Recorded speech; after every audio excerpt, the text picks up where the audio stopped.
young Paul Pogba was just the best player in his generation in Europe. It's as simple as that. The best player in the players born in 1993 that France had. I think also in Europe, people have to understand how good he was as a kid. It was something we never seen before in his position, the physical aspect of his game, how good he was technically, the charisma, the leadership, the personality, the intelligence on the pitch, the fact that he could see everything before everyone else. It was crazy. You would see him as a 12, 13, 14-year-old, it was a shock. You would be shocked. So very quickly, all the best clubs in Europe were after him. When you're that good, it goes beyond Paris, it goes beyond France, it goes all around Europe. It was just too good, it was so good. It made sense for United to go and get the best. It made sense for Pogba to join the best. At the time, they were the best. It felt like the perfect marriage.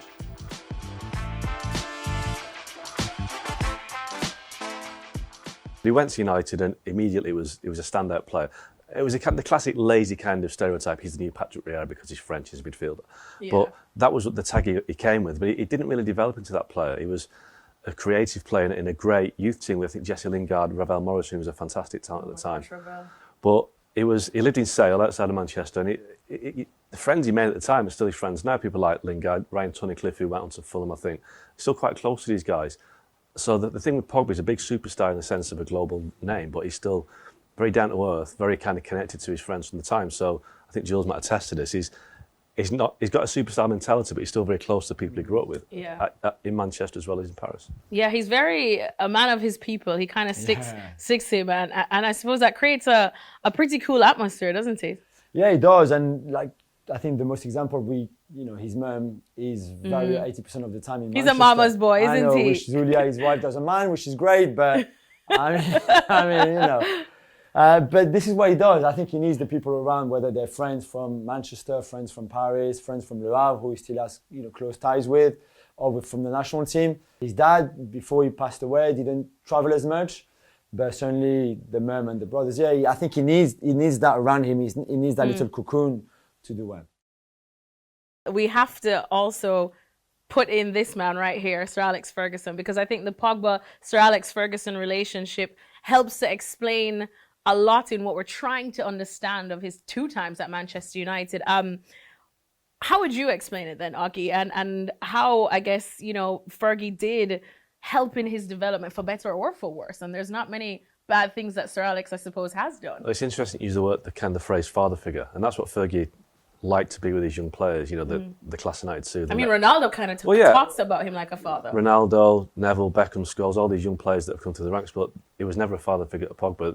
The father figure to Pogba was Mino Raiola, and that caused a problem with United because Ferguson just couldn't deal with Raiola, who obviously was his agent at the time. And that created the rift because Ferguson wanted Pogba to be patient, to develop like the younger players have, but he was impatient. He wanted to play, and the team at the time, I think it was maybe 2012 when he left, and the team at the time was clearly needing young midfielders. That the players that were playing at the time were getting on it. I think Scholes and Giggs were still playing late 30s. And Pogba was frustrated, and Ferguson was frustrated by Pogba's attitude, Pogba's desire to play, Raiola's attitude to getting more money. So the father figure thing never really worked. And rather than be the guy that would guide his career, Ferguson probably held it back by not playing him when he should have done. That time was a classic example of how Ferguson had kind of maybe outgrown the game, or was too old for the game. The game was changing at the time. And prior to that, we had the Carlos Tevez situation where I think Kia Jarabshin was Tevez's representative. And at that point, players and their representatives were getting more power, and they weren't as frightened of a manager like Ferguson as they would be 10 years ago. So I don't think Ferguson knew how to handle the modern player and the modern player's representative. And that was another reason why they lost Tevez and they lost Pogba.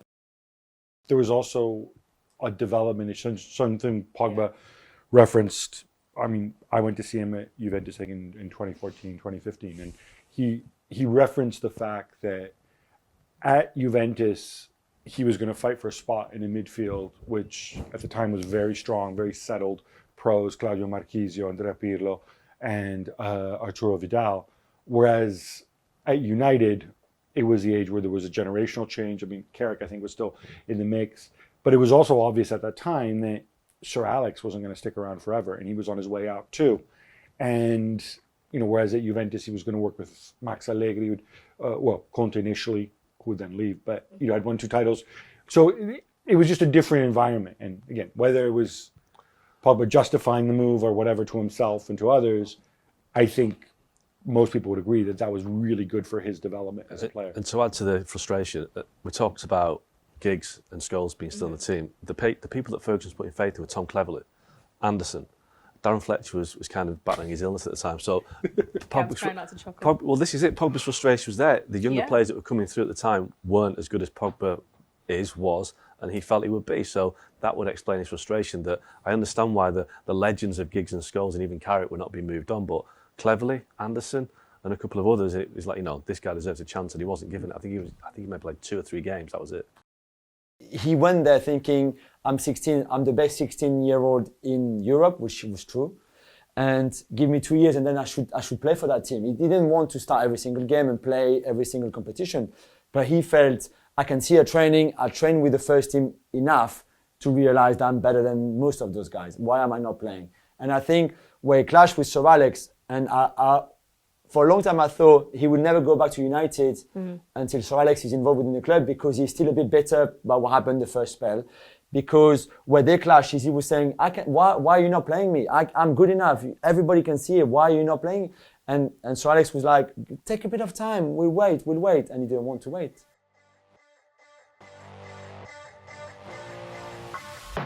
I don't think it's about us getting the best out of him.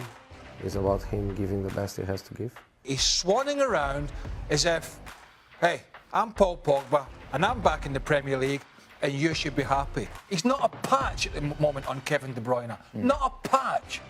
It became a kind of battle of wills, battle of egos, and I think when that's the case, it's usually the big name player that wins out, because he's much more of an asset to the club. He created the toxic aspect of the dressing room of the club by falling out with players, by being very difficult to work with. It got to a point where he could not do anymore with Mourinho. There was just no compatible anymore. And Mourinho was too negative, and their fallout was too big.